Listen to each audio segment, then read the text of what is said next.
Baik, Bapak Ibu semuanya, Assalamualaikum warahmatullahi wabarakatuh. Waalaikumsalam warahmatullahi wabarakatuh. Alhamdulillahirabbil alamin, wassalatu wassalamu ala asrofil mursalin wa ala alihi wa ashabihi ajmain amma ba'd.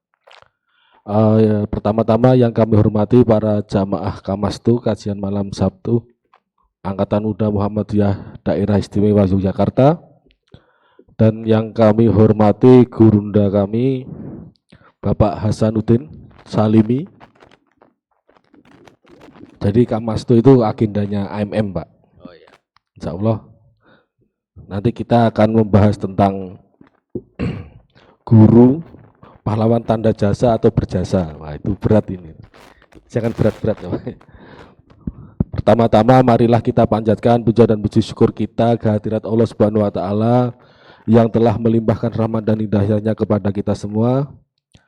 Tak lupa sholawat serta salam tetap tercurahkan kepada junjungan kita Nabi Agung Nabi Allah Muhammad Sallallahu Alaihi Wasallam yang telah membawa kita dari zaman jahiliyah sampai zaman terang benderang seperti ini.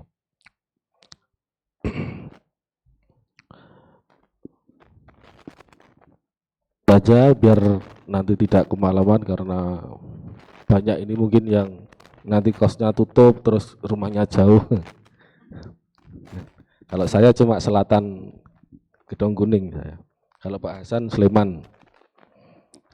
Nanti sebelum acara dimulai, saya selaku moderator perkenalkan, nama saya Dadang Arif Dwi Saputra. Saya juga pendidik di Sekolah SMP Muhammadiyah 2 Yogyakarta, guru PPKN. Nah, sebelum mengawali, sebenarnya kemarin ditanya sama dari pihak Kamastu bisa isi moderator, pematerinya siapa? Pematerinya Pak Hasan. Saya ingat-ingat, oh ternyata saya sama beliau ini sudah kenal sejak lama, gitu ya Pak ya. Oh iya. Saya di PCM Depok dulu di SMP Muhammadiyah 1 Depok, beliau terus menjadi kepala sekolah di SMP Muhammadiyah Sleman, ya. Sleman. Di Sleman toh, ya. Terus selama 7 tahun ya Pak ya. Tahun 2013 itu. Terus sekarang di SMP Muhammadiyah 3 Depok di Kejayan sana, Dembangan ya Pak. Nah, sebelum dimulai acara saya akan membacakan CV-nya beliau. Ini diterimanya sangat singkat, sebenarnya kalau dilihat dari segi apapun beliau banyak panjangnya, tapi yang dikirim cuma singkat-singkat. Nama lengkapnya Hasanuddin Salimi. Tempat tanggal lahirnya di Brebes 30 Januari 1982. Beliau kuliahnya S1-nya di UIN Sunan Kalijaga dan S2-nya di Manajemen Pendidikan Universitas Ahmad Dahlan Yogyakarta. Nah, untuk historis organisasinya, beliau dulu di Majelis Pendidikan Kader PWM Pimpinan Wilayah Muhammadiyah Daerah Istimewa Yogyakarta. Nah, dulu namanya MPK, belum MKSDI ya, pendidikan sekarang pembinaan kader ya Pak ya. Ya. Tahun 2010 sampai 2015. Terus di Majelis Pendidikan Kader PDM Sleman tahun 15 sampai dengan tahun 2022. Sekarang beliau juga di Majelis Pembinaan Kader dan Sumber Daya Insani Pimpinan Cabang Muhammadiyah Sleman tahun 2022 sampai sekarang. Jabatan yang beliau emban sekarang menjadi Kepala SMP Muhammadiyah 3 Depok Sleman, terus Ketua Badan Koordinasi Sekolah SMP Muhammadiyah se-DIY, berarti saya ini anggotanya beliau. Badan Koordinasi Sekolah. Terus Wakil Ketua Forum Guru Muhammadiyah Daerah Istimewa Yogyakarta dan anggota Forum Guru Muhammadiyah Pimpinan Pusat ya.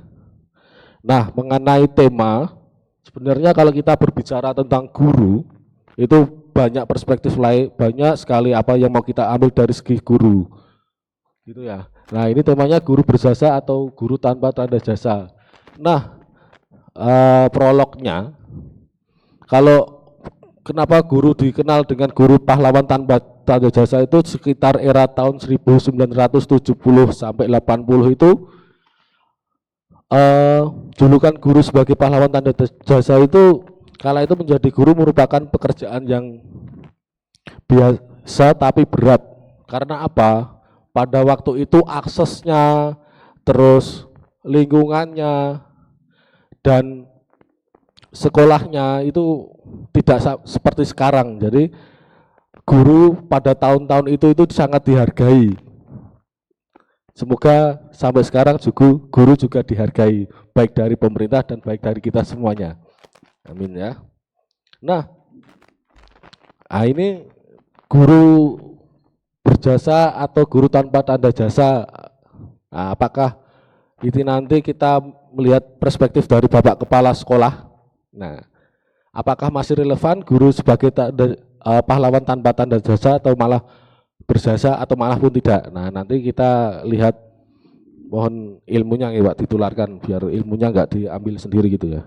Nah, kurang lebihnya itu prolognya. Pada era-era tahun 70-80-an nama guru disebut dengan pahlawan tanpa tanda jasa ya karena dari segi keterpurukan pada masa itu, tetapi untuk mencerdaskan kehidupan bangsa. Nah, bagi saya juga seorang pendidik. Sebuah keberhasilan bangsa itu terletak kepada pendidikannya. Nah, saya menganggap guru itu sebagai rahim bangsanya. Apapun itu, kalau negara mau maju, terutama yang harus didahulukan adalah pendidikan. Nah, pendidikan yang harus didahulukan adalah apa? Pendidiknya. Kalau pendidiknya itu diperhatikan dengan cermat dan seksama, insya Allah negara itu akan ikut maju. Banyak sekali negara yang maju karena pendidikan, contohnya di Jepang, Selandia Baru, dan yang lainnya.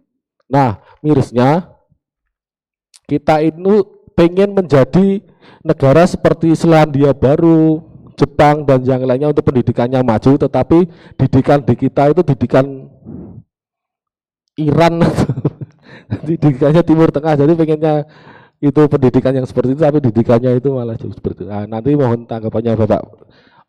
Oleh karena itu, waktu dan tempat kami persilahkan untuk Pak Hasanuddin. Terima kasih. Terima kasih Mas Dadang. Assalamualaikum warahmatullahi wabarakatuh. Alhamdulillahilladzi wa kafa wassalatu wassalamu ala habibil mustafa wa ala alihi wa ashabihi wa man wafa. Qala Allah Ta'ala fi kitabihil karim, a'udzu billahi minasyaitonir rajim. Wa ita'adzana rabbukum la in syakartum la azidannakum wa la in kafartum inna 'adzabi lasyadid. Shadaqallahul azim. Jamaah kajian malam Sabtu yang kami muliakan, teman-teman baik di gedung aula PWM maupun melihat di mirsani di streaming YouTube. Bersyukur kehadirat Allah Subhanahu wa taala, sholawat dan salam kepada Rasulullah Muhammad sallallahu alaihi wasallam. Jadi perbedaan pembicara di NU atau di Muhammadiyah itu kentara, Mas. Kalau di NU itu jamaah nunggu pembicara, ya.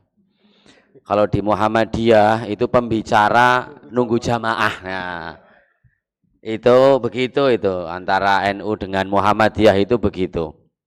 Saya itu di LSB PDM Sleman sekira 2 bulan lalu itu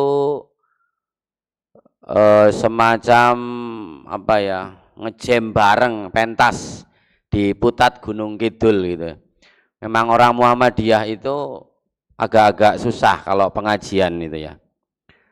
Ada band-bandan aja, ada hadrohnya itu yang datang tetap sedikit maksudnya.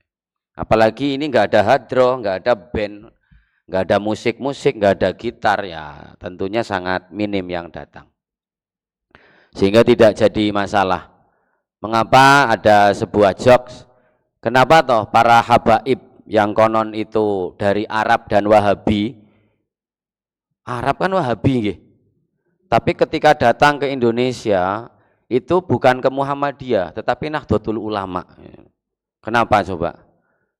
Ya karena kalau jadi pembicara tadi itu ya, nggak ada yang nyambut, nggak ada yang pakai terbangan, tola'al badru ora ono itu. Maka kultur habaib itu ya kulturnya di Nahdliyin yang rame-rame, yang menggunakan musik dan yang lain sebagainya. Tetapi ya, kami sangat yakin memang kultur kita adalah kultur bagaimana Muhammadiyah. Ini kulturnya adalah kajian-kajian yang memang kadang-kadang sebagian orang menyampaikan ya berat begitu, maka kami yang ringan-ringan aja lah. Pak, nanti yang ringan aja ya. Ya ringan tapi pembicaraannya berat. Ngobrol masalah guru itu kan sangat berat gitu ya. Jadi teman-teman sekalian yang dimuliakan oleh Allah, saya sangat berterima kasih pada malam ini diundang oleh AMM DIY untuk mencoba berbicara tentang guru ya. Guru tentu tidak lepas dari pendidikan. Kami itu di IMM dulu, di DPD IMM zaman Mas Farid, zaman Denny Asy'ari gitu ya. Kemudian 2010 kami di MPK PWM. 2015 di MPK PDM Sleman. 2022 di MPK SDI jadi ketua cabang Sleman. Jadi kalau karir politik Mas Dadang, saya itu karirnya menurun. Ya enggak itu. Wong dari wilayah kok kemudian ke cabang gitu kan. Kalau saya karirnya di politik, di kepartean itu tidak punya kecemerlangan di dalam karir politik gitu. Tetapi beda dengan Muhammadiyah. Dimanapun tempatnya, dimanapun berkiprah, ya enjoy aja, santai aja, baik di Ranting. Kami di Ranting Pandowo Harjo Sleman, ya biasa aja berkumpul, melakukan kajian, pengajian keliling, dan yang lain sebagainya menjadi bagian dari kita untuk bersyarikat di Persyarikatan Muhammadiyah. Teman-teman sekalian yang dirahmati oleh Allah, saya ini jadi guru sudah 17 tahun.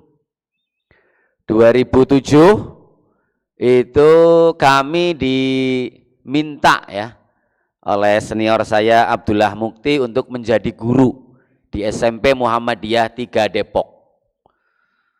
2007 dan 2006 kami masih kontrak 2 tahun dengan MNC Group waktu itu. Kemudian apa? Saya itu ngajar di MUH 3 Depok itu sebagai guru musik, Mas. Bukan guru bahasa Arab.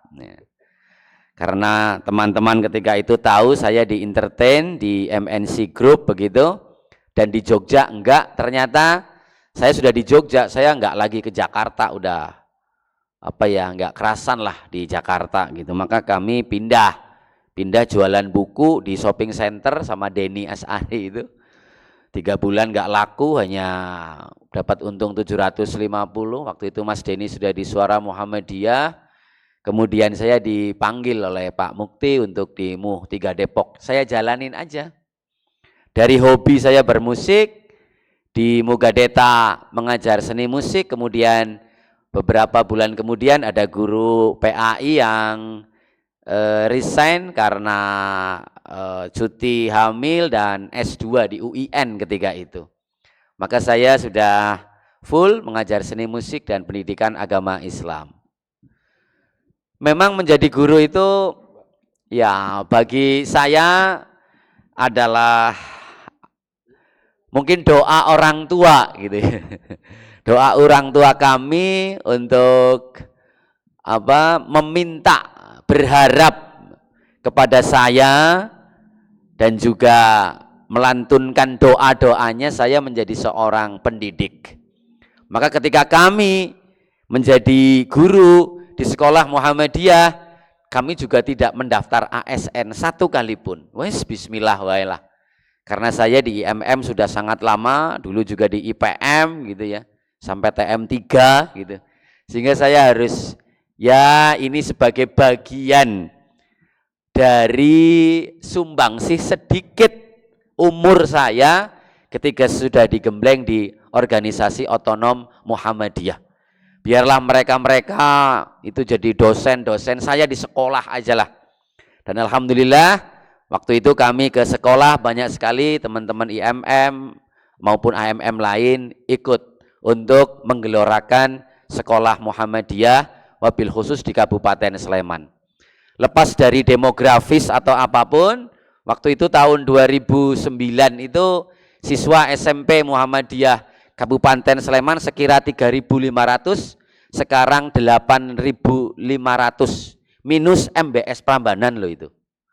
Jadi sekian tahun melakukan ya regenerasi kepemimpinan dan yang lain sebagainya, sehingga alhamdulillah di Sleman untuk SMP insya Allah bisa untuk eksis dan terus berkemajuan untuk persyarikatan Muhammadiyah.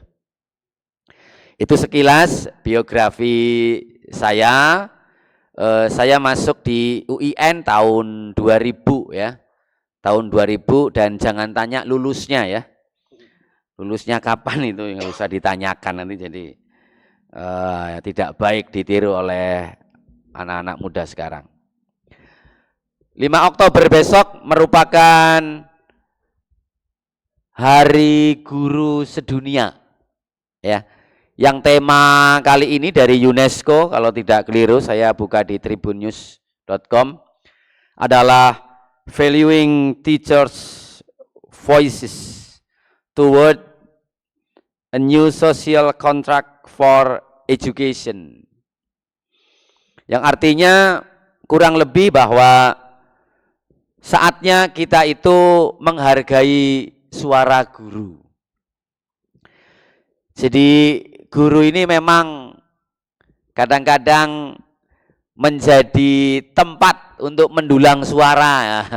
Di kala-kala kampanye pileg maupun pilkada ini sedang rame, itu banyak ya para pengurusnya di organisasi profesi keguruan misalkan, itu banyak.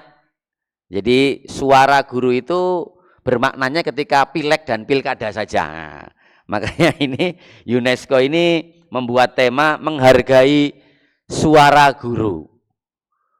Bagaimana guru di dunia umumnya, khususnya di Indonesia, banyak sekali hal koreksi dan juga bagaimana untuk meningkatkan kapasitas, kesejahteraan, kompetensi, dan yang lain sebagainya. Dan salah satunya apa? Guru harus dilibatkan dalam apa? Ini, menuju kontrak sosial baru untuk pendidikan. Kebijakan-kebijakan pemerintah untuk sektor pendidikan, yuk sekarang mendengar suara dari guru. Kurikulum silih berganti Bapak-bapak, Ibu-ibu, dan juga kawan-kawan semuanya. Tetapi sangat sedikit pelibatannya ketika pemerintah mengajukan kepada DPR misalkan, dengan kurikulum yang berganti ini sangat sedikit untuk menerima masukan dan saran dari guru. Guru apa? Guru tidak menjadi subjek untuk melakukan, memutuskan kebijakan, tetapi hanya menjadi objek dari tahun ke tahun. Jadi kita di grassroots itu ngomongnya kayak apa juga itu ya didengarnya sangat minim, karena sudah ada penentu kebijakan yang kadang-kadang ya berseberangan atau tidak kontekstual dengan keadaan di sekolah maupun di daerah masing-masing. Ini menjadi problem dari masa ke masa begitu ya. Tidak hanya di sekarang ini era merdeka belajar atau dulu kurikulum 13 begitu ya. KTSP, KBK, CBSA dan yang lain sebagainya lah yang kami sangat minim terkait dengan referensi kurikulum dari tahun ke tahun. Maka sangat relevan tema Hari Guru Sedunia pada 5 Oktober besok, bagaimana suara guru sekarang didengarkan. Untuk apa? Untuk membuat kebijakan di sektor pendidikan. Kalau kita lihat teman-teman 2022 ini ya. 2022 dari Kemdikbud kita bisa lihat bahwa jumlah guru dan tenaga kependidikan semuanya itu ada 3.357.935. Mungkin ini tahun 2023 atau Dapodik ini mulai data pokok pendidikan ini mulai 2024 ini mungkin sudah bertambah. Ya mungkin 3,4 juta atau 5 juta. Karena apa? Karena seiring juga dengan sekolah swasta yang semakin tumbuh dan juga sekolah negeri melakukan tambal sulam karena banyak yang pensiun atau purna tugas, maka tentu ada kebijakan-kebijakan pemerintah di sekolah negeri maupun swasta itu banyak perekrutan guru, tenaga pendidik maupun tenaga kependidikan. Jadi 3 juta ini merupakan aset bangsa begitu ya. Dan guru kalau kita lihat juga dalam sejarah ketika Jepang di bumi hanguskan sekutu, yang pertama dicari adalah guru dan dokter kalau tidak keliru. Maka sejatinya guru merupakan profesi yang sangat dibutuhkan, primer, pokok di dalam perkembangan dan kemajuan sebuah bangsa. Kemarin rame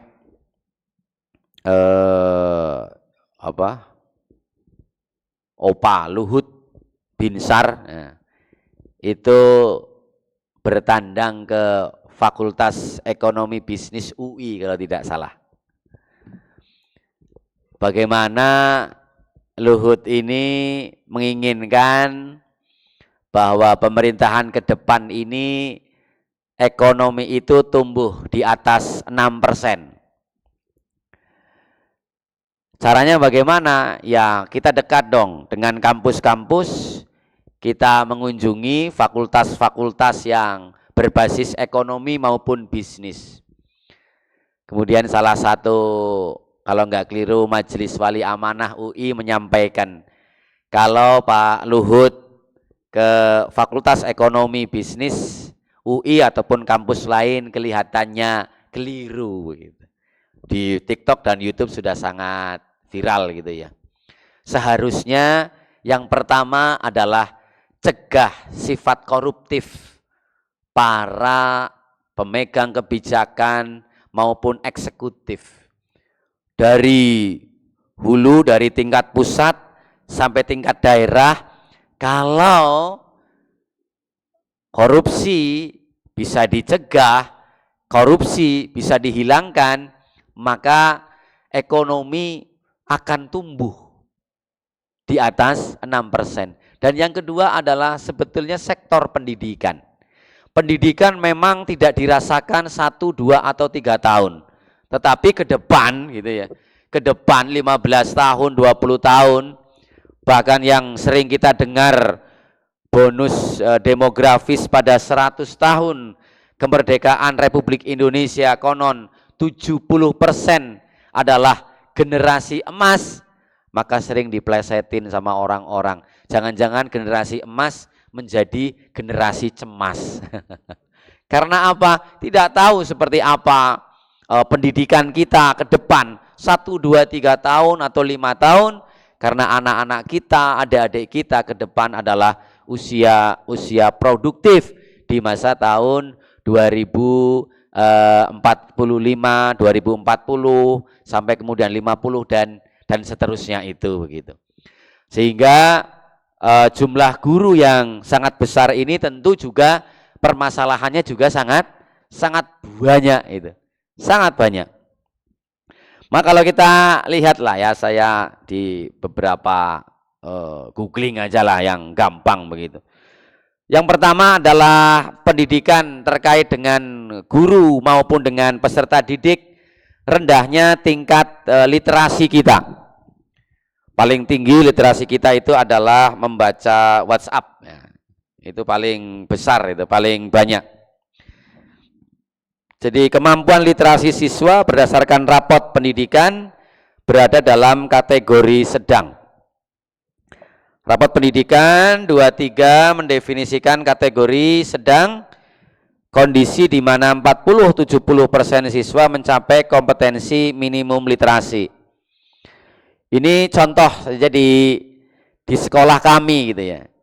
Di sekolah kami itu ada, kalau nggak keliru ada 6 komponen dalam asesmen nasional begitu. Itu yang mengalami kemandegan itu di dalam kompetensi strategi pembelajaran guru. Ini contoh aja. Bagaimana literasi anak bisa meningkat, terkait dengan kebinekaan meningkat, terkait dengan apa itu well-being student ya, kesejahteraan siswa di sekolah juga ada peningkatan begitu. Ternyata ada sisi yang belum naik adalah sisi strategi pembelajaran guru. Ini tentu menjadi bagian penting bagi kami di internal untuk meningkatkan kompetensi seorang guru untuk mendampingi siswa-siswanya. Indonesia ini menghadapi tantangan besar dalam literasi, peringkat ke-70 dunia dalam hal PISA itu ya, dalam pendidikan kita juga 70. Maka kemarin kalau kita lihat Yusuf Kala yang berapi-api mengkritisi Menteri Pendidikan begitu ya,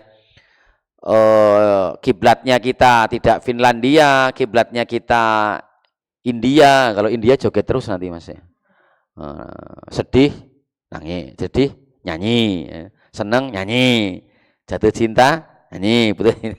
Tapi banyak tentunya sisi-sisi positif dari India yang besar. Banyak juga pemimpin di Eropa itu dari kebangsaan India. CEO salah satu CEO Facebook atau apa juga dari India kalau tidak keliru itu. Dan dijawab oleh Nadiem beberapa hari ini ya. Hari ini di Bali Nadiem menyampaikan 5 tahun terakhir adalah transformasi pendidikan di Indonesia ini. Ya versi beliau sah-sah saja untuk mengklaim keberhasilan seorang pemimpin karena sudah sebentar lagi menghitung hari lengser dari Menteri Pendidikan begitu. Transformasi besar-besaran. Yang dulunya guru, dinas, kepala sekolah, gaptek dengan teknologi sekarang semuanya PMM, platform Merdeka Mengajar dan lain sebagainya. Ya tentu juga banyaklah hal-hal yang juga perlu kita kritisi tentang hal tersebut. Kemudian rendahnya literasi, Prof. Sofyan Anif ini Rektor UMS menyampaikan bahwa menjadi akar berbagai masalah dalam dunia pendidikan.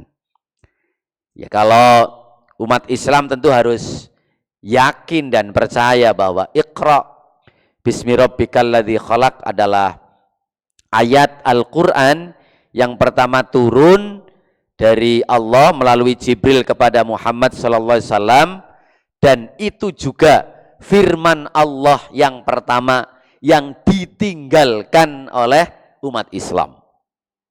Perintah sholat jalankan itu umat Islam. Perintah haji, jalankan. Sedekah, jalankan. Syahadat, baca. Iman, baca. Tetapi ayat yang pertama turun, perintah pertama turun, disampaikan kepada Kanjeng Nabi, dan pertama itu juga banyak ditinggalkan oleh umat Islam. Literasi kita sangat minim. Kemudian selanjutnya adalah anggaran pendidikan kita, walaupun kalau tidak keliru 32% atau 33%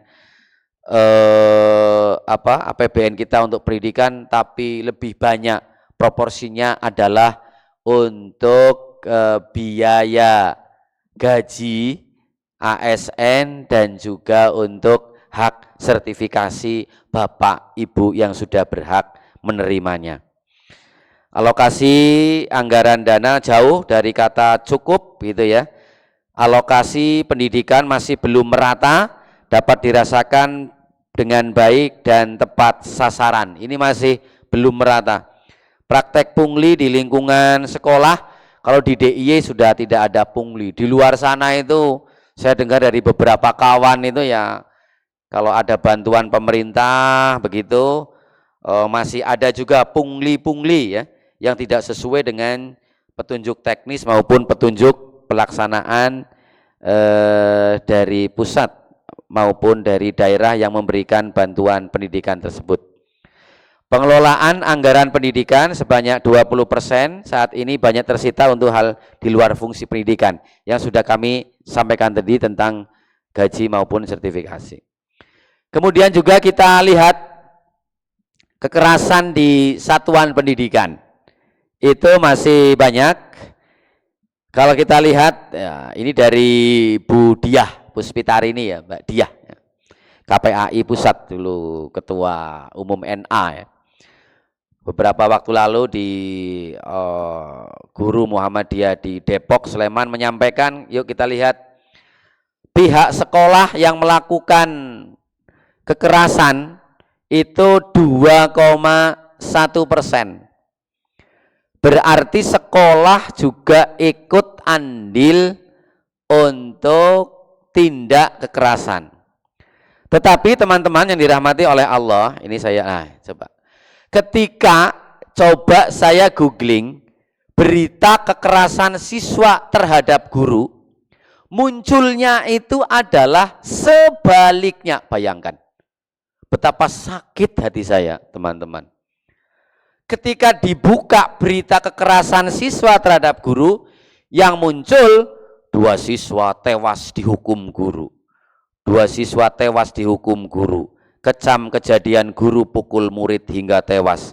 Perjalanan kasus guru pukul siswa. Ini semuanya kalau kita lihat di media massa yang dibuka saja, itu kelihatannya semua tertuju pada seorang guru. Bahkan kurikulum itu semuanya dijejalkan kepada siswa di sekolah dulu itu. Kurikulum terorisme. Guru di sekolah diminta untuk menyisipkan kurikulum anti terorisme. Lalu lintas guru untuk menyisipkan pembelajarannya tentang tertib lalu lintas. Tentang keluarga berencana disisipkan. Tentang apa saja itu. Semuanya di sekolah. Yo, kalau semuanya di sekolah yo mutah-mutah ya Pak. Anak-anak kita itu semua harus diajarkan begitu. Jadi Bapak Ibu yang dirahmati oleh Allah, ini bagian pentingnya. Kalau kekerasan ini ayah kandung dan yang lain bukan domain kita untuk berdiskusi pada malam hari ini. Kesejahteraan guru yang masih minim. Kita lihatlah. Guru TK begitu ya. Wabil khusus bunda-bunda kita di Aisyah Bustanul Atfal ataupun guru SDMI di pinggiran sana begitu ya. Yang kalau ASN atau sekolah itu kan ada gaji pokoknya nggih teman-teman, Bapak Ibu. Tapi kalau guru di pinggir sana itu ya pokoknya gaji lah gitu aja. Kebalik kan begitu tuh. Kalau ada guru yang sudah sejahtera itu ya ada gaji pokok. Kalau di sana yang belum sejahtera ya pokoknya gaji. 3 wulan baru terbayarkan, baru tertunaikan. Walaupun income-nya itu teratur setiap bulan, tetapi masih di bawah 500.000 dan yang lain sebagainya lah. Tentu ini menjadi keprihatinan kita semua terkait dengan kesejahteraan guru. Padahal kuliah itu habisnya kan berpuluh-puluh bahkan beratus juta toh Mas Dadang kalau dihitung. Saya orang perantauan dari Brebes nek dihitung kuliah katakan 5 tahun, dari ngekosnya, dari makannya, bayar SPP-nya, ya kan? Macam waktu, tenaga dan yang lain, mengabdi di sekolah swasta begitu dengan hanya ya ala kadarnya, tentu menjadi keprihatinan kita bersama. Maka guru samben ya. Jadi guru itu ya harus nyambi untuk yang lain karena memang tidak bisa mencukupi dan mensejahterakan itu. Nah ini. Ya ini guru kini dan guru masa lampau begitu ya. Media pembelajarannya sudah berbeda, teknologinya juga sudah berbeda, sumber informasinya sudah sangat berbeda jauh, komunikasi ke muridnya juga sudah berbeda, komunikasi ke orang tuanya berbeda, stigma hubungan guru dan murid sekarang juga terlalu dekat, juga wibawa guru jadi turun, jauh dengan siswa juga tidak menjadi guru gaul begitu. Kan serba susah kadang-kadang sekarang ini. Apalagi siswa kita yang di SMP ini, kami di SMP Muhammadiyah harus banyak celah bagaimana untuk melakukan pendekatan dan membangun komunikasi antara guru dengan anak-anak sekarang ini. 80-90 ya Benyamin CS ya, Sidul anak sekolahan. Ya saya tidak akan milih Sidul besok di Pilkada daerah khusus Jakarta nggih, Bapak Ibu. Ya KTP saya Sleman, nggak mungkin milih gitu ya. Ini masih banyak sekali ya. Sinetron dulu itu memberikan kesederhanaan, kaya akan makna, kekeluargaan. Orang Betawi ada 1-2 yang ingin jadi insinyur, jadi timbul semangat begitu. Ya sekarang itu ya sebelah kanan itu pakai motor macam-macam itu. Anak kita tidak dibelikan motor yang bagus, ngambek nggak mau sekolah. Setelah diberikan motor bagus, mau ke sekolah 5 hari, 10 hari ternyata berangkat bolos. Kan susah itu anak-anak sekarang itu. Maka dulu dengan sekarang tentu sangat berbeda. Kalau zaman sekarang nyubit sedikit aja, Bapak mau kami polisikan, maaf saya tidak sengaja, seorang guru begitu, apa-apa dipolisikan. Banyak sekali kasus bapak-bapak, ibu-ibu karena minimnya pengetahuan orang tua saat ini, sehingga di dalam menerima hal-hal informasi dari sekolah itu ditelan mentah-mentah. Coba bayangkan ada di sebuah sekolah, ada peraturan bagi anak-anak yang putri, siswi-siswi itu dilarang membawa make up. Kemudian di salah satu razia tentu tidak memberitahu nggih. Oh besok ada razia, nah, kan nggak mungkin gitu. Pak polisi itu kalau mau menertibkan di jalan tertib lalu lintas tentu tidak memberikan pengumuman ya kepada masyarakat. Ketika disita itu yang tidak terima itu orang tuanya. Gimana ini? Make up anak saya kok disita. Jangan-jangan dipakai ini oleh ibu-ibu gurunya, bayangkan. Lewat WA itu. Dan saya dilihatkan, ini loh Pak Hasan di sekolah kami, coba orang tua yang seperti ini gimana? Sekolah harus ganti rugi itu, karena menyita itu. Itu harganya sekian, tolong bayarkan kalau mau disita. Atau dikembalikan. Atau saya ganti uang, wah macam-macam itu. Orang tua sekarang itu macam-macam. Sudah ada hitam di atas putih, pernyataan, mungkin bermaterai juga, tetapi apa? tetapi tetap saja komunikasinya tidak efektif dengan sekolah. Atau ketika ditabayun tentang sesuatu, itu selalu membela habis-habisan anaknya itu. Dan sering kita temui. Nah, guru sekarang itu. Ya, begitu itu. Ya begitu ya. Ya, mohon maaf ya Mbak-mbak yang pakai jilbab di sini ya, ini hanya nyontoh aja kok. Saya di WhatsApp itu. Ya, begini ini guru sekarang tidak ada wajar muridnya begini. Berbeda dong tentunya saat ini dan saat dulu. Dulu ya guru gitu ya. Contoh di anu nggih, nun pangapunten.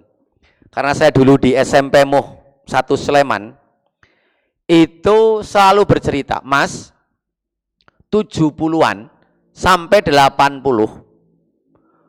ada beberapa orang di daerah Sleman ini yang keluar menjadi ASN, gitu lah. Pensiun dini, jadi pegawai negeri sipil hanya untuk masuk pegawai GKBI dan Primisima. Yang sekarang Primisima itu sudah tutup. Pabrik kain gitu ya. Bayangkan itu. Karena apa? Gaji karyawan Primisima dengan ASN ketika itu 4 kali lipat gajinya. Lebih baik saya keluar jadi guru, jadi pegawai Primisima maupun GKBI. 70-80-an. Ini kan kasuistik.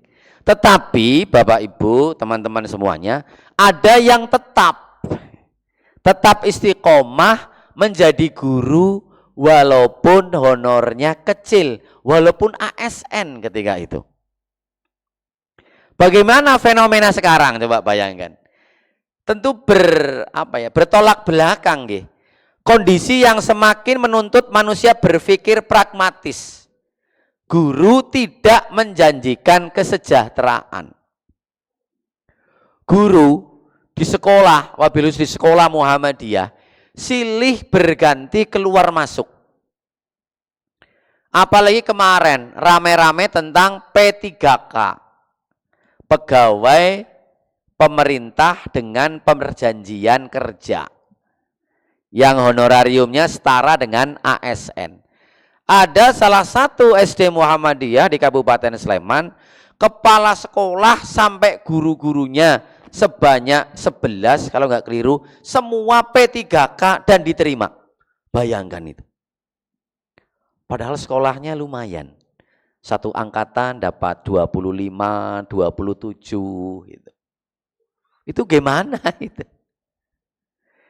Ya tentu kita tidak bisa menyalahkan. Harus istiqomah di Persyarikatan Muhammadiyah karena menurut beliau-beliau maisha di sekolah Muhammadiyah ini belum mencukupi kesejahteraan secara duniawinya. Tentu ya semua hak menjadi hak semua guru untuk melakukan P3K pendaftaran di luar. Tapi tentu juga tidak semua sekolah Muhammadiyah seperti itu. Di tempat kami 0 P3K gitu ya. Karena wedi karo kepala sekolah. Oh enggak. Karena ternyata honorarium itu nomor 4. Nomor 1 itu malu, nomor 2 itu banyak kesempatan aktualisasi di sekolah Muhammadiyah, yang ketiga nyaman, yang keempat baru tentang honorarium. Sehingga tidak nomor 1 alasan P3K itu adalah tentang kecilnya honorarium. Dan ternyata juga gitu ya, banyak juga senior-senior kami menjadi guru yayasan di Persyarikatan Muhammadiyah ataupun swasta, anaknya juga ada yang jadi dokter, anaknya juga ada yang jadi ASN, anaknya juga berhasil. Ada apa di balik itu? Apakah karena keistiqomahan dan qanaahnya sehingga Allah ini memberikan rizki min haitsu la yahtasib, bahasa teologisnya begitu, sehingga menghunjam dalam hati? Ya ini tentu kalau kami yang menjadi bagian iman kita, karena di dunia ini ya hanya sementara kan begitu.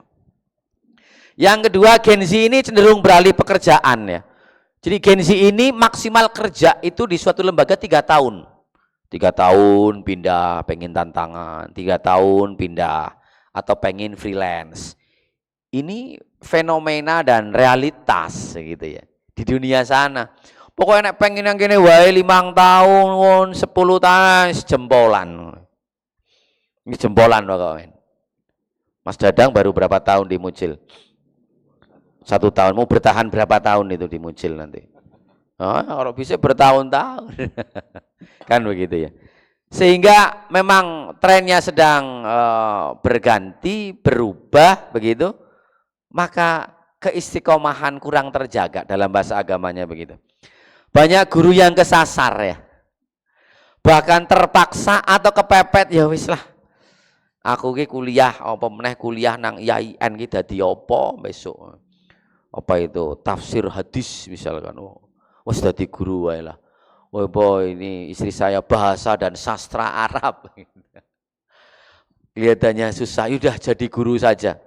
Tapi sekarang tentu kebijakan pemerintah tidak harus dari apa FKIP ya, Fakultas Keguruan dan Ilmu Pendidikan begitu. Dari manapun bisa mengajar itu begitu.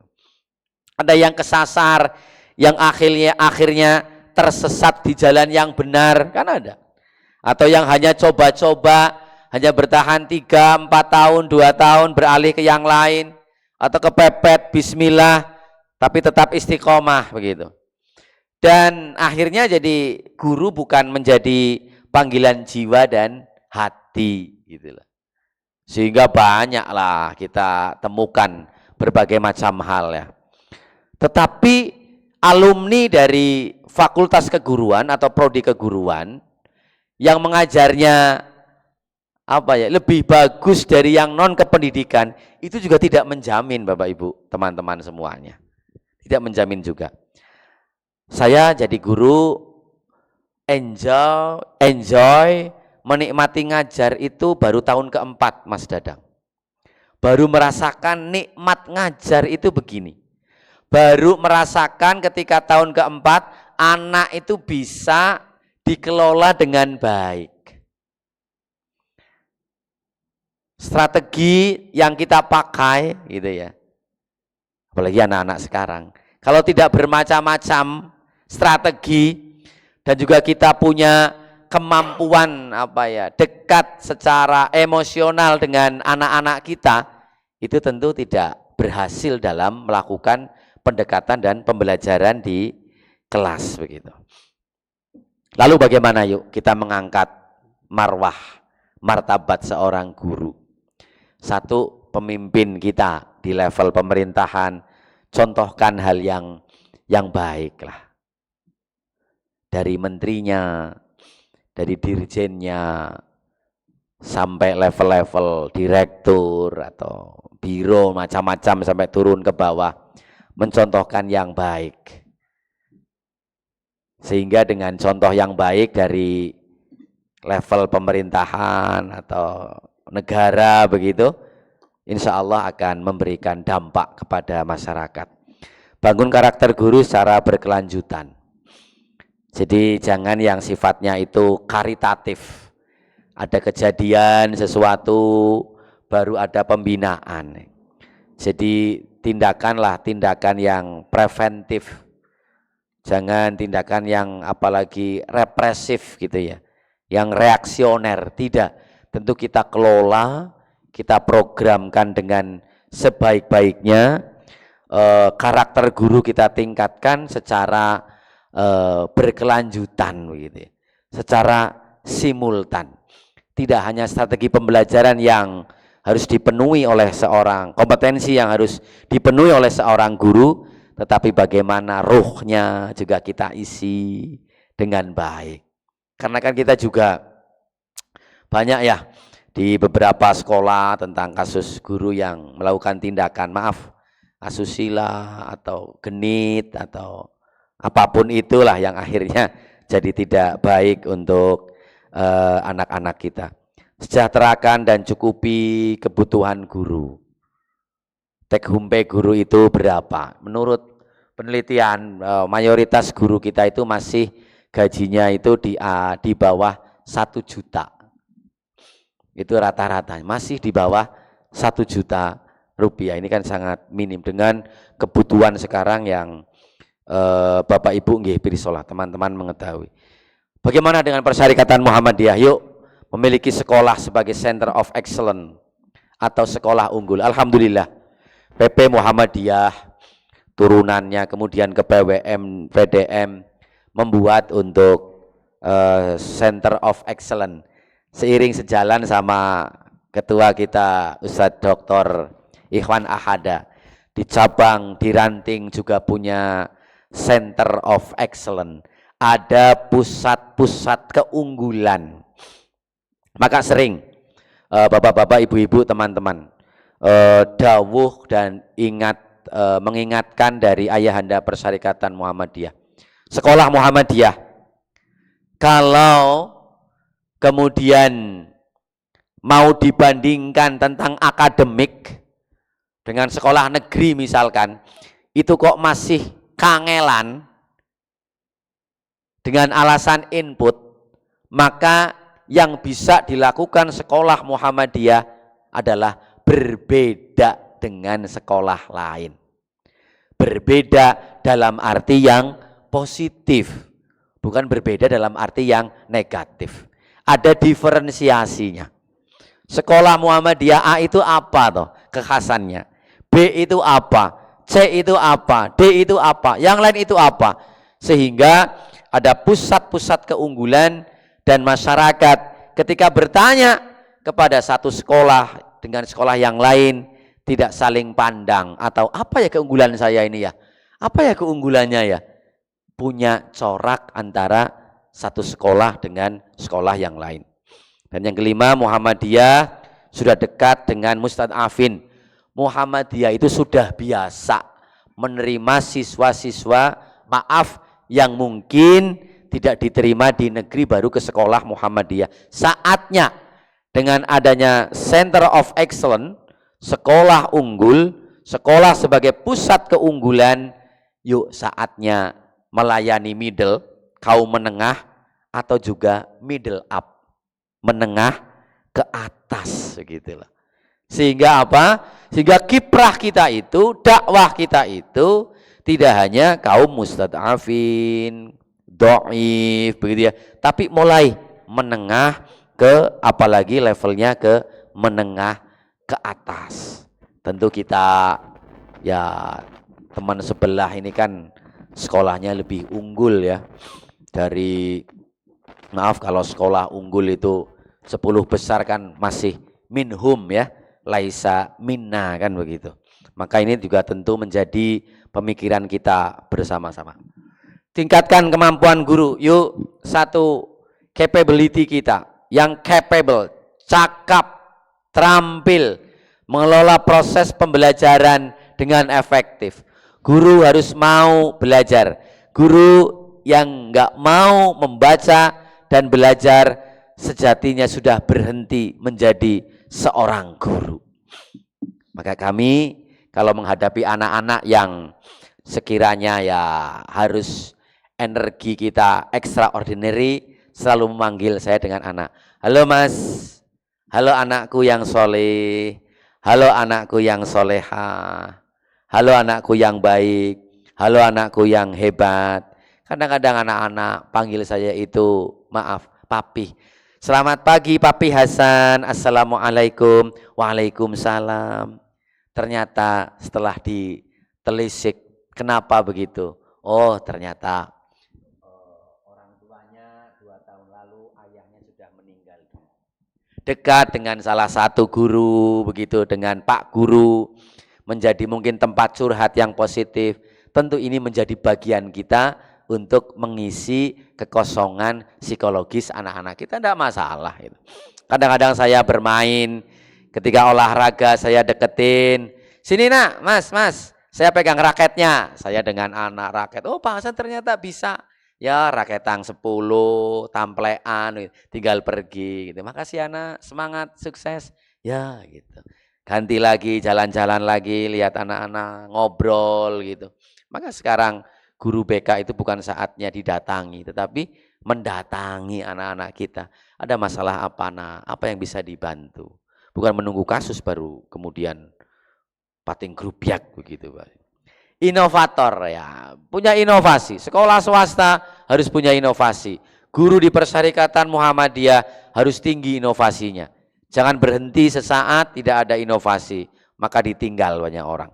Kemudian yang ketiga adalah kita mendevelop ya sebagai seorang developer untuk memiliki perspektif yang luas, visi keguruan kita seperti apa saat ini maupun ke depan.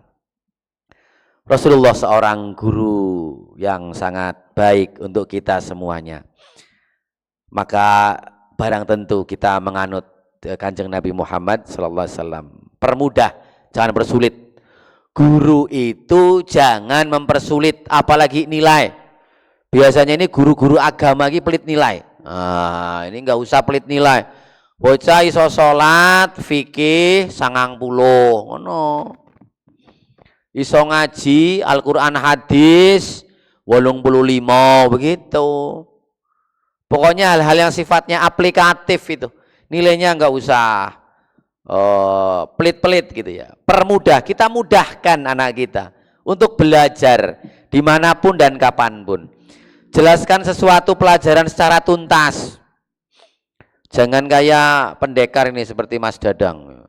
Ilmu pamungkasnya nggak diberikan ke murid. Guru itu kan inginnya ketika punya murid, muridnya lebih unggul dari seorang gurunya kan begitu ya. Secara tuntas, ikhlas itu kan tuntas ya. Membantu menutupi aib siswa. Kalau ada sesuatu hal, nggak usah diumbar aib anak kita di sekolah. Sudah dilokalisir, cepat dilokalisir. Kemarin kami punya kesan, nyuwun pangapunten. Kelas kami ada 4 kelas, yang kelas 7 ada 2 kelas digital ya. Ada anak digital ini punya keterbatasan gitu. Adanya keterbatasan harus ke kamar mandi ternyata terlambat. Kemudian ketika ada yang tahu langsung didampingi oleh guru, seorang guru, kemudian melakukan pembersihan diri dan yang lain. Kemudian setelah itu anak-anak sekelasnya didatangin oleh wali kelasnya. Nak, kita harus banyak bersyukur, nggak boleh saling untuk membuli dan yang lain.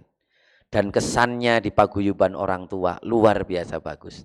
Terima kasih wali kelas 7 digital yang sudah melokalisir beberapa anak-anak ini yang punya keterbatasan dan yang lain.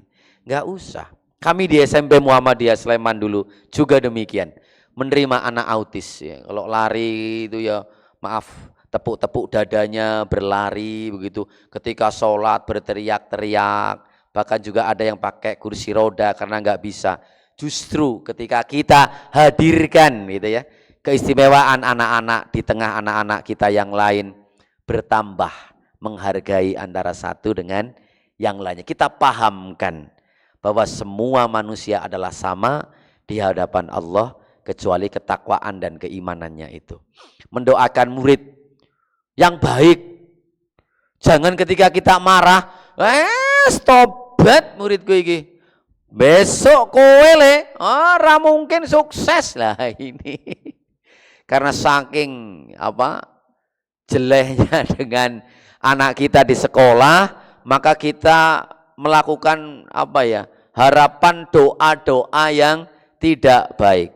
Nah, makanya kalau saya marah kepada anak-anak, saya deketin, saya pegang itu, kemudian saya elus-elus rambutnya. Saya elus-elus rambutnya. Robbi habli minas solihin, ya Allah. Muga-muga nek ana setan sing ning ana awakmu le, setane ilang, malese lunga, kesete ucul. Ngono ya le ya. Begini. yang baik-baik kita doakan. Murah senyum, berwajah ceria. Nggak ada sekarang guru itu sangar gitu ya. Guru itu apa? Sikap pemarah.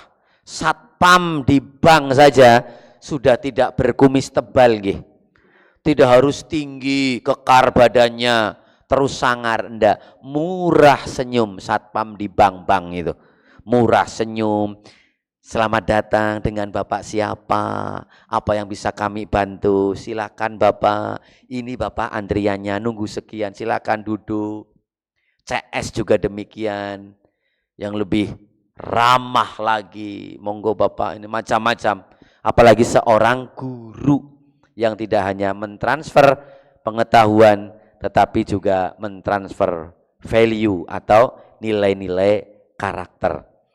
Kasih sayang, adil satu dengan yang lain. Jangan pilih kasih. Wah iki muridku iki wong tuane sering ngeki aku hadiah ya. Wah yo nilainya apik wae iki.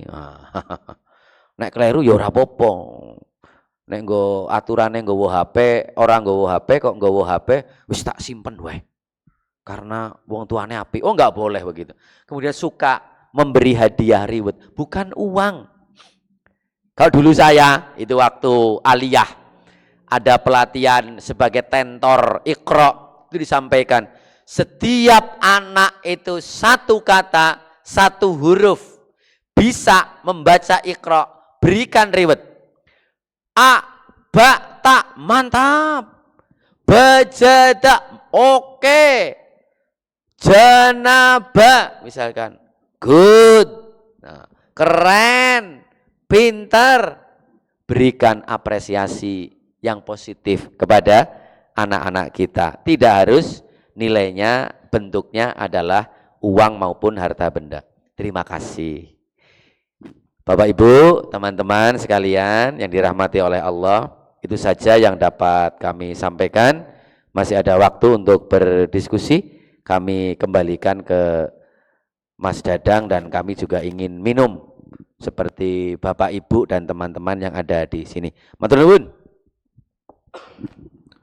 Terima kasih Bapak Hasanuddin selaku pemateri dengan kajian kami malam ini. Bahwasanya mengenai pendidikan, berbicara hal tentang pendidikan dan guru itu tidak terlepas dari segi negatif dan positifnya.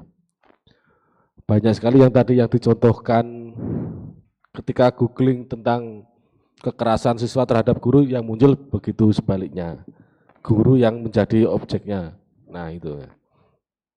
Nah, mulai ini saatnya kita itu menghargai sebuah guru, karena kalau berbicara dengan guru, semua murid adalah guru, berarti murid juga adalah guru kita sebagai pendidik juga adalah guru sebagai untuk muridnya. Karena mengalami, saya teringat Pak Hasan, kata itu dulu almarhum Prof. Malik Fajar itu bilang, keunggulan di Muhammadiyah itu dengan pendidikan yang lainnya, menerima siswa itu asalkan siswa itu masih bernafas, diterima. Itu yang saya ingat tahun 2000 sebelum beliau wafat itu. Karena dulu itu menjadi pembina di sekolah kami. Jadi kalau tidak ada Muhammadiyah, terus anak-anak itu mau kemana? Kalau ditolak di negeri kok. Mungkin Mas, Mbak, dan Bapak yang lainnya dulu juga pernah ditolak di negeri, ikutnya di swasta, termasuk saya juga. Kalau tidak ada pendidikan di Muhammadiyah ya seperti apa? Karena pernah mengalami juga ketika saya dulu di salah satu sekolah Muhammadiyah, kaget kalau mau berbicara dengan finansial itu tidak balance lah dengan apa yang saya keluarkan waktu itu. Bilang kok segini insentifnya kan gitu. Saya bilangnya ke pembuat minum dari karyawannya, itu sepuh beliaunya itu. Beliau menjawab seperti ini, "Ona ora ikhlas baliyo. Gusti Allah itu memberi keindahan dari yang apa kamu yang tidak sukai." Wah, saya mikir berat itu.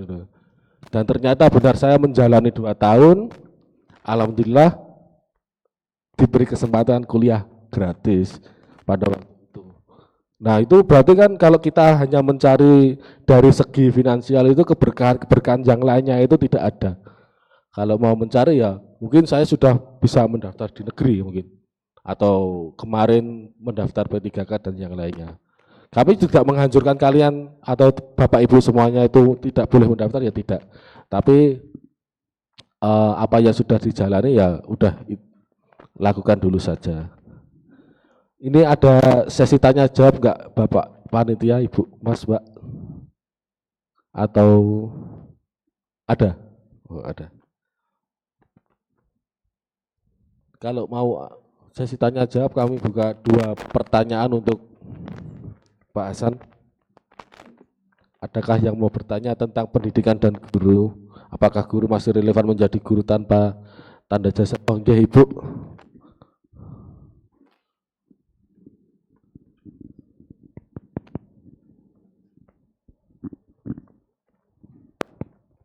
Cek. Baik, terima kasih kesempatannya.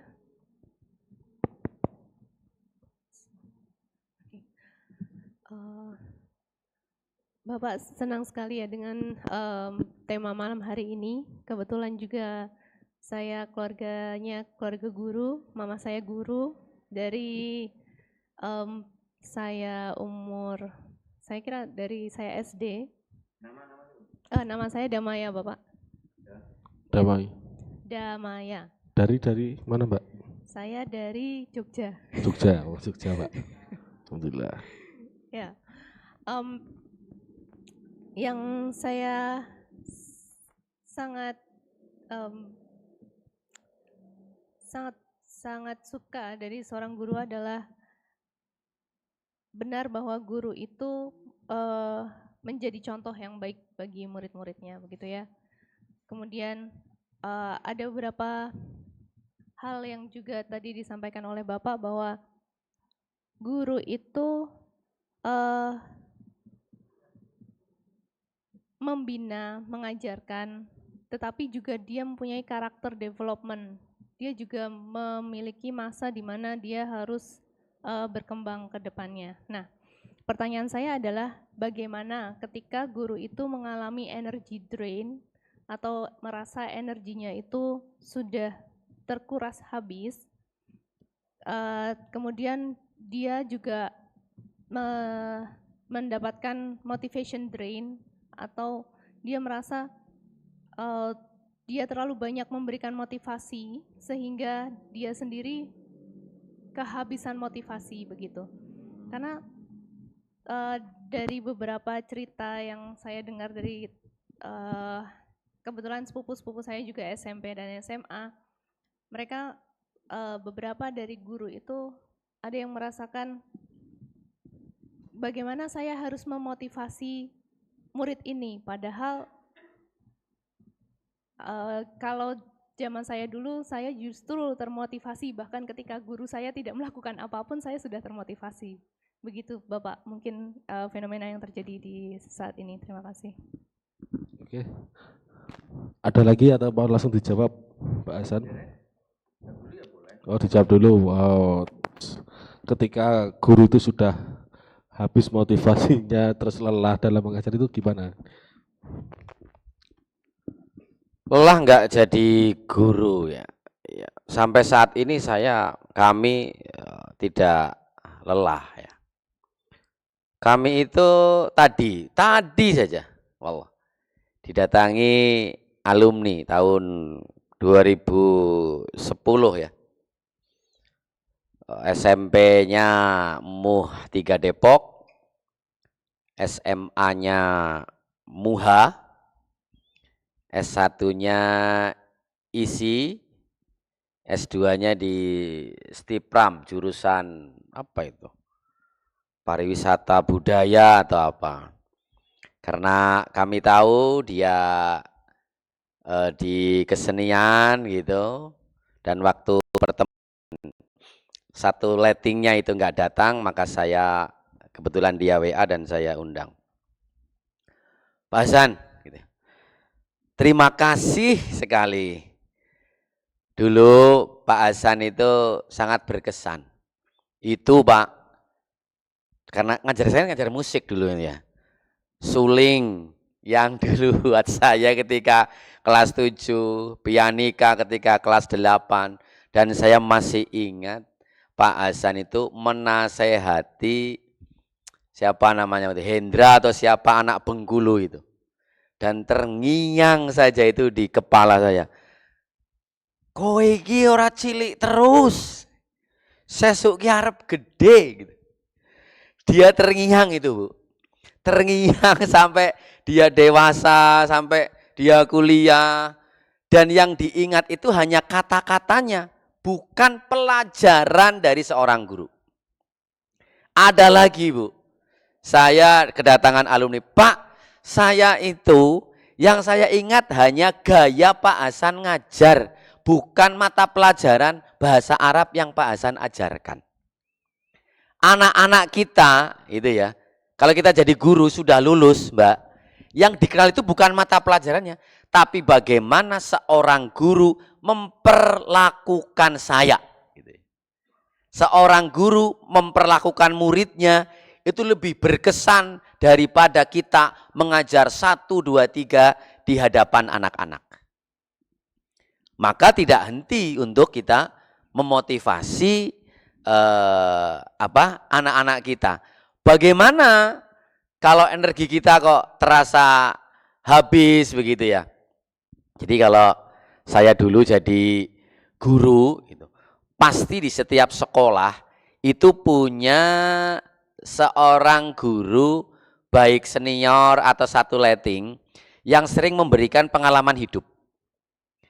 Carilah teman-teman guru senior atau seleting juga boleh yang memberi pengalaman hidup. Saya waktu di SMP Musleman sangat banyak sekali hikmah yang diambil. Sama-sama guru agama, Bu. Dari kami sebut merek kampusnya, Sekolah Tinggi Agama Islam Suhada gitu ya. Iya. Kemudian lulus ngajar di kami hanya Iqra waktu itu, sama-sama guru agama. Kemudian suaminya hanya satpam di sekolah negeri. Tetapi juga kuliah S1 gitu. Cepat cerita, suaminya yang satpam karena kuliah ini kemudian di SD negeri diangkat PNS. Teman saya di Musleman tetap sampai saat ini guru PAI di sana. Dan punya anak nomor satunya itu di IAIN UIN sekarang, dan keterima ASN. S2-nya juga penelitian di SMP Mugadeta ketika itu. Apa yang menjadi motivasi saya? Ternyata hidup itu tidak sekedar uang, gitu maksud saya. Kenyamanan dan qanaah itu istiqomah. Itu Allah pasti akan memberikan pagar orang-orang baik di sekeliling kita. Saya jadi kepala sekolah itu tidak saya mengajukan, tapi kepala sekolah saya. Mas, jadi nyalon nanti. Apa yang panjenengan yakin kok saya jadi calon kepala sekolah? Ya, Mas Hasan punya misi, punya visi. Oke, saya bismillah. Dan ketika saya fit proper test, diklat calon kepala sekolah dan yang lain, ditempatkan di mana itu saya nggak meminta. Ternyata ditempatkan di SMP Muhammadiyah 1 Sleman. Siswanya ketika itu 140-an. Yang datang paling 70-80 gitu ya. Kami tinggalkan 320-an siswa ketika itu. Maka jalani saja kalau saya. Dan ketika energinya habis, Bu, saya selalu ke kepala sekolah lain. Seperti halnya saya ketika jadi guru kok mengalami dalam bahasa dakwah itu kefuturan ya, kebosanan di dalam berdakwah itu. Ya konteks sekolah kita kok energinya habis toh. Kita perlu cas lagi nih. Casnya kemana? Ya ke sesama guru yang bisa memotivasi. Kepala sekolah casnya kemana? Ya sesama kepala sekolah yang bisa memotivasi. Jangan curhat kepada kepala sekolah yang malah sambat. Waduh aku ki wah aku yo podo ya San, aku ki bocahku ya Allah ngeluh aku. Guru-gurune yo wangel diatur. Ya nanti sama itu. Sama guru pun juga jangan curhat. Aduh bocah kayak piye podo ya jenenge Hasan ki memang angel diatur. Alah bocah iki mloyah mlayu wae. Ya sama. Cari orang, cari partner yang sekiranya bisa memberi solusi. Jangan kemudian sebaliknya. Tadi juga si Indra ini saya sampaikan nama Indra Waspada ini yang alumni Mugadeta ini ke saya juga sampaikan. Pak Hasan, ada juga kawan-kawan saya yang tidak selamat. Dalam arti sampai saat ini itu ya nggak begitu jelas lah begitu. Karena apa Pak? Tidak bisa meninggalkan circle ketika dia SMP, SMA, apalagi tidak kuliah. Sampaikan begitu. Pokoknya Pak, kalau circle-nya nggak bisa ditinggalin, itu susah untuk jadi orang baik. Maka apabila kita Mbak Damayan mengalami kefuturan, kebosanan, energinya kok kelihatannya dari 100% low bad 5%, segera kita cari tempat agar baterai kita kembali full bisa memberikan motivasi kepada anak-anak. Ya biasa itu, biasa. Nggih, matur nuwun. Ada lagi pertanyaan?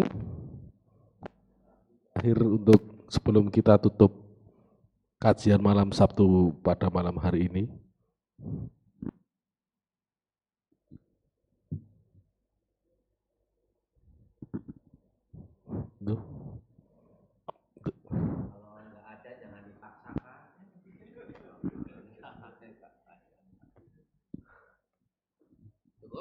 Cukup? Closing statement boleh enggak? Boleh, nanti boleh. Terakhir, apapun profesinya, kita semua sejatinya adalah guru. Apalagi yang jadi guru secara formal di sekolah maupun di kampus, kita terus berproses menjadi guru yang profesional, memiliki kompetensi dan tidak tercerabut kita sebagai teladan bagi yang lain dan selalu bersikap baik dengan siapapun karena kita menghadapi manusia bukan barang maupun benda sehingga butuh kelenturan, keluasan di dalam tugas kita mencerahkan peserta didik maupun orang lain. Wallahu a'lam bishawab. Allahumma anfa'na bima 'allamtana wa 'allimna ma yanfa'una warzuqna 'uluman tanfa'una fid dini wad dunya wal akhirah. Nasr minallah fathun qarib wa basyiril mu'minin. Wassalamu alaikum warahmatullahi wabarakatuh. Terima kasih Bapak Hasanuddin atas pemberian materinya. Terngiang-ngiang tadi membantu beliau berbicara Iqra, baca, dan saya menulis. Kuasai dunia dengan ilmu, jalannya adalah belajar, senjatanya adalah menulis, kekuatannya berasal dari membaca, maka Iqra, bacalah. Terima kasih. Assalamualaikum warahmatullahi wabarakatuh.